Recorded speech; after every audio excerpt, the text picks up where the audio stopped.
అందరికీ నమస్కారం. ఈరోజు మనం 'నిజమైన సంపద' అనే ఒక చక్కని కథను చెప్పుకుందాం.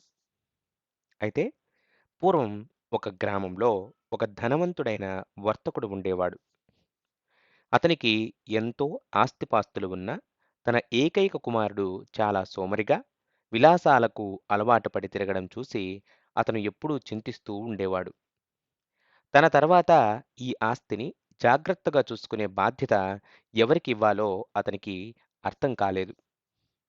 అతని వద్ద రాము అనే ఒక వృద్ధ సేవకుడు ఉండేవాడు. అతను ఎన్నో ఏళ్లుగా ఆ ఇంట్లో నమ్మకంగా పనిచేస్తున్నాడు.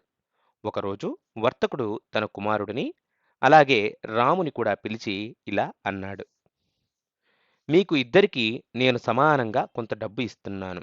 ఈ డబ్బుతో మీరు ఏదైనా వస్తువును కొని తెచ్చి రేపు సాయంత్రం లోపు ఈ గదిని పూర్తిగా నింపాలి. ఎవరు గదిని ఏమాత్రం ఖాళీ చేయకుండా నింపుతారో వారే నా ఆస్తికి వారసులు. అప్పుడు కుమారుడు వెంటనే డబ్బు తీసుకొని సంతకు వెళ్ళాడు. గదిని నింపడానికి చౌకగా దొరికే ఎండుగడ్డిని, పనికిరాని పాత వస్తువులను కొన్ని పనికిరాని పాత వస్తువులను కొని బండ్ల మీద తెచ్చాడు. గది నిండా ఆ గడ్డిని కుక్కాడు. గది నిండినట్లు కనిపించినా అది అంతా దుమ్ముతో, దుర్వాసనతో అస్తవ్యస్తంగా తయారైంది. అయితే రాము మాత్రం చాలా ప్రశాంతంగా ఆలోచించాడు. సంతకు వెళ్ళి కేవలం కొన్ని దీపాలు, అగరొత్తులు మరియు పూలు మాత్రమే కొన్నాడు. మరుసటి రోజు సాయంత్రం వర్తకుడు వచ్చి చూశాడు. కుమారుడు చూపించిన గది చెత్తాచెదారంతో చీకటిగా ఉంది. కానీ రాము ఉన్న గదికి వెళ్ళగానే అక్కడ వెలిగించిన దీపాల కాంతి గదిలోని ప్రతి అంగుళాన్ని వెలుగుతో నింపేసింది. అగరొత్తుల సువాసన మనసుకి ఎంతో ప్రశాంతతను ఇచ్చింది.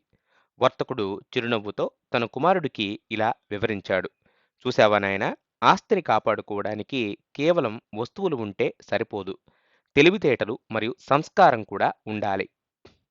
రాము తెచ్చిన వెలుగు గదిని ఎంత అందంగా నింపిందో, నీవు తెచ్చిన తె- చెత్త నీవు తెచ్చిన చెత్త ఈ గదిని అంత అసహ్యంగా మార్చింది. ఆ రోజు ఆ రోజుతో కుమారుడిలో మార్పు వచ్చింది. సోమరితనం వదిలి తెలివితేటలతో ఆస్తిని ఎలా వృద్ధి చేయాలో నేర్చుకున్నాడు ఆ వర్తకుడి కుమారుడు. ఇందులో మనం తెలుసుకోవాల్సిన నీతి ఏంటంటే, జ్ఞానం అనే జ్ఞానం అనే వెలుగు అజ్ఞానం అనే చీకటిని పోగొడుతుంది.